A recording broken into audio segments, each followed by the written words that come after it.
So today I'll be going over my top 10 bounce back players for 2022 and the reasons why I think each guy will reemerge in the new campaign. What is up, you guys? Welcome back to the channel. Now before we get into it, guys, I'm gonna need you to do a couple of things for me, please. First, leave a like on the video if you enjoyed. Next, go over, smash the red button, go subscribe. That is the best way to show your support here on the channel. And finally, if you want to get active, go down in the comment section. I would love to hear your thoughts on my list I'll be giving you guys here today. Now that that's out of the way, let's get into it.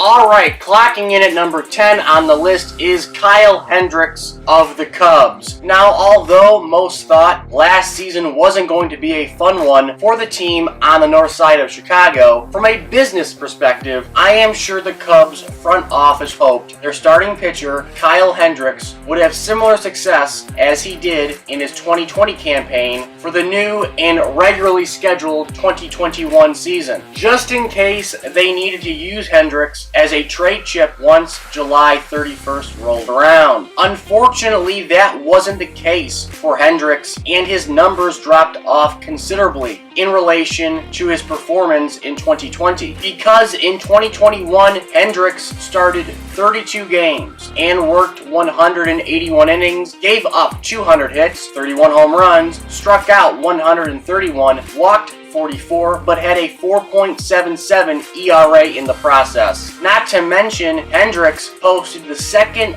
lowest strikeout rate of his career in 2021, as well as the highest home run rate. So in my opinion, there is no doubt that Hendricks needs to bounce back in 2022 if the Cubs want to use him as a potential trade chip once this year's deadline rolls around. And when it comes to Hendricks himself, I believe success in 2022 is critical if he wants to solidify the notion that he is a top 20 starting pitcher in the game of baseball once again.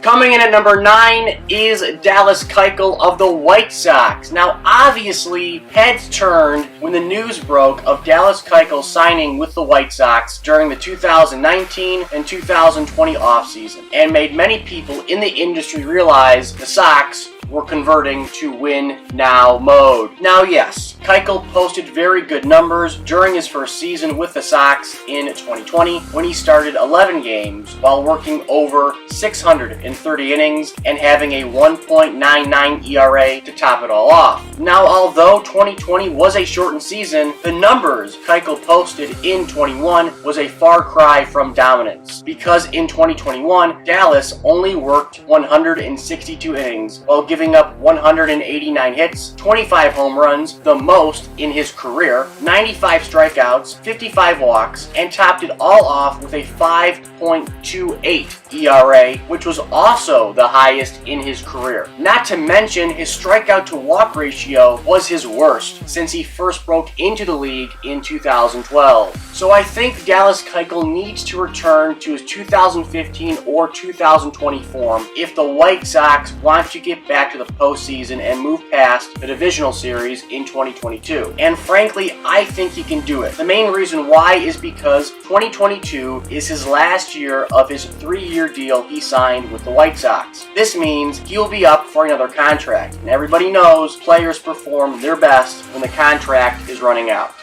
Coming in at number 8 on the list is Michael Conforto, the current free agent. Now, to many, Michael Conforto was somewhat of a surprise breakout star during the 2017 season when he ended the campaign with 27 home runs, 68 RBIs, and a .555 slugging percentage. Not to mention the fact he was able to maintain his power status for the next 2 years during 2018 and 19. With that said, this fact was probably a main contributor as to why so many people were surprised of his decline in those power numbers during the 2021 season. This is because this past season in 2021, Conforto only cracked 14 home runs, which was 19 less than what he hit back in 2019, 55 RBIs, had a .233 batting average, the second lowest in his career during a full 162 season, and had a .384 slugging percentage, which was the lowest in his entire career. Not to mention that the shift was his Achilles heel all season long because he pulled as many outs into the shift as he did in 2018, in which he played 28 more games than he did last season. Now, unfortunately for Conforto, he does not have the luxury of another guaranteed year to reinvent himself because, as I mentioned, he is currently a free agent. This makes me believe that he will be picked up on a one-year flyer type deal from a middle-of-the-road club, i.e. like the Cubs or the Marlins, and he will probably really need to reinvent himself next year if he wants to get that long-term contract. So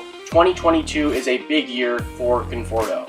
Coming in at number 7 on the list is Mike Yastrzemski of the Giants. Now, yes, I know his last name can be deceiving at times, but regardless of the name on the back of the jersey, Mike Yastrzemski did show some promise in his rookie year of 2019 when he cracked 21 home runs and drove in 55 RBIs. Now, although he did end 2021 with more home runs, 25, and RBIs, 71, than he did in his rookie campaign of 2019, that still doesn't mean there is major room for improvement, especially if Yaz wants to be a major league contributor to a pennant contending Giants team next year. So in order to ensure that Yaz stays with the Giants, I believe he will have to improve his batting average to 300 or better, his home run total to 27 or better, his RBI total to 95 or better, and upping his OPS versus lefties to 730 or better as well. So all in all, it may seem that Yaz doesn't have a lot to prove if he wants to stay on a major league roster, but he does have a lot to prove if he wants to stay with the Giants. Alright, coming in at number 6 on the list is DJ LeMahieu of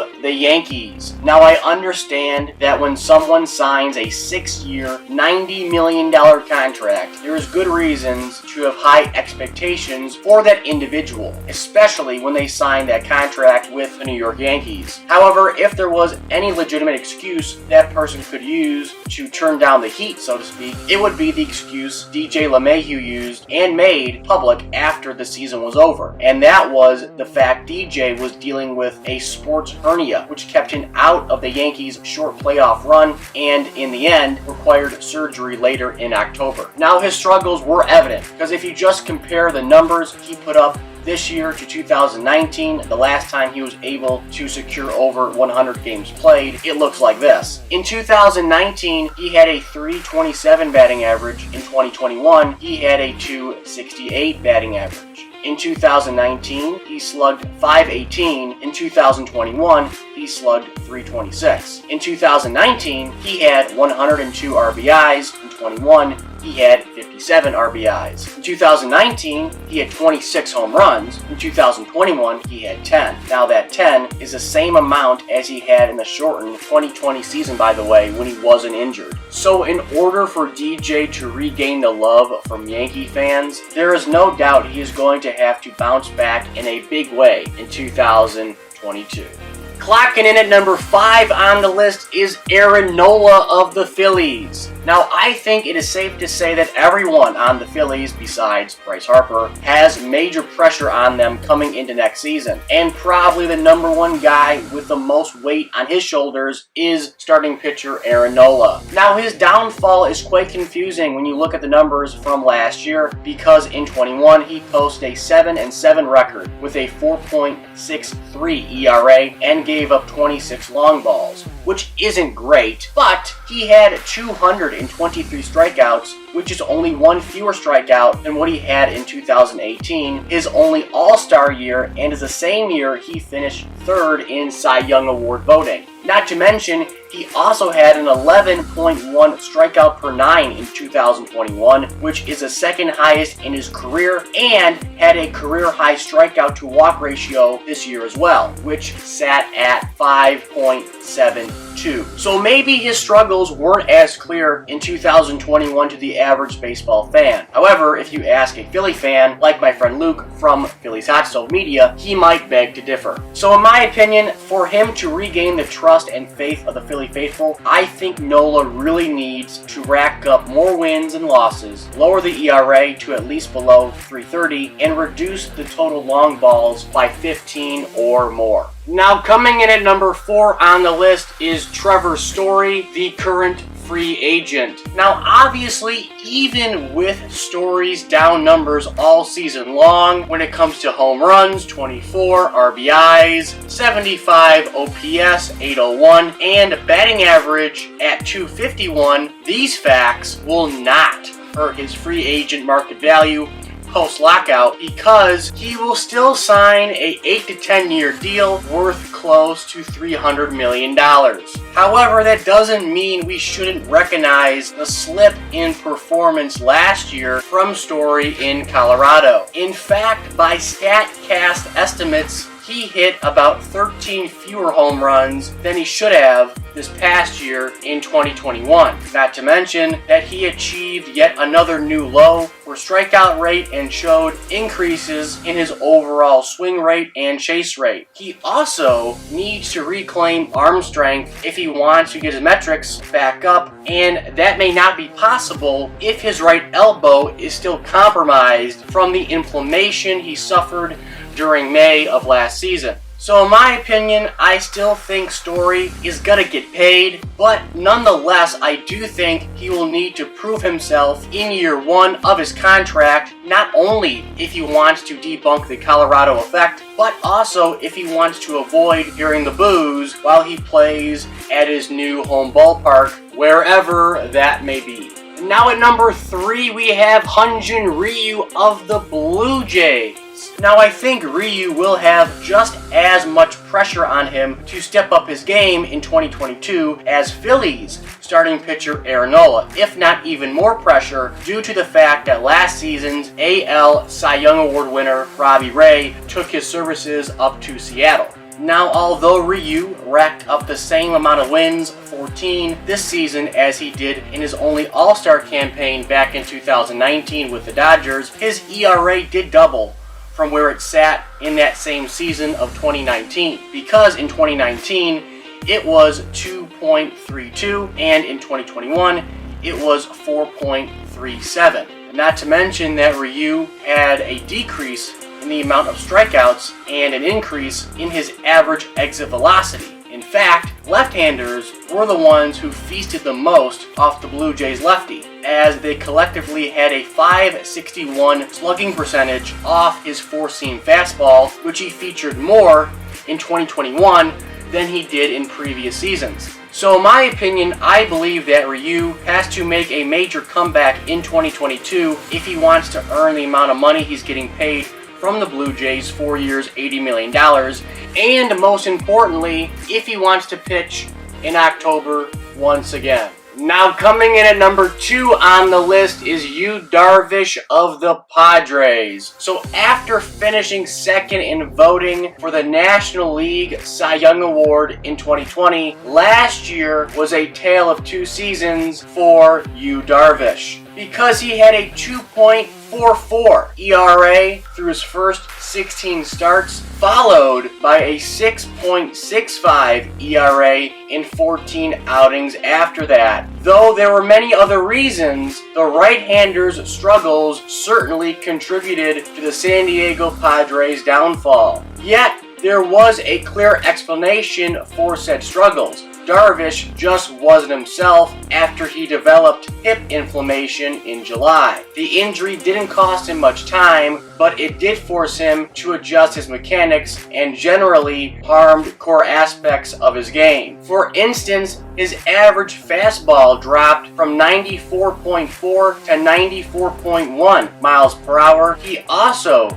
had issues with his slider, of which he threw too many up in the strike zone. Hitters took advantage, tagging the pitch to a tune of a .580 slugging percentage down the stretch. So in my opinion, I think it's critical that the Padres make sure that Darvish has fully recovered from this hip inflammation, if he hasn't already, before they break camp this spring. And if he's not fully recovered once the bell rings for the regular season, then I think the Padres should make the smart choice and not have Darvish on the opening day roster and have him remain in Arizona so he can continue with treatment if there is any needed at all. Finally, coming in at number 1 on the list is Mookie Betts of the Dodgers. Now, I think we can all agree that 2021 Mookie Betts was not what we were all used to seeing when it came to his overall game. Of course, I'm talking about the lack of sure athleticism he displayed on the diamond last year. Now, although the numbers he put up this past year were eerily similar to what he posted in his second All-Star season of 2017, i.e. the home run total of 23 and 17 and 24 and 21, and his batting average at .264 in both 17 and 21, it was his production numbers and stolen base total that took a hit last year. Because in 21, Betts only had 58 RBIs, the lowest in his entire career, excluding the total he put up in 2020, and he only swiped 10 bags, which was also the lowest in his career, excluding the 2020 season once again. Not to mention, at 27.1 feet per second, his average sprint was way down last year. That not only limited him on the base pass, but also on defense. The quality of his jumps was down, and he ended up with exactly 0 outs above average. Again, most of his struggles can be pinpointed back to hip problems. So when it comes to Betts, I think Mookie really needs to regain the strength in his legs so he can show the Dodger faithful that he is a true, great, all-around player once again.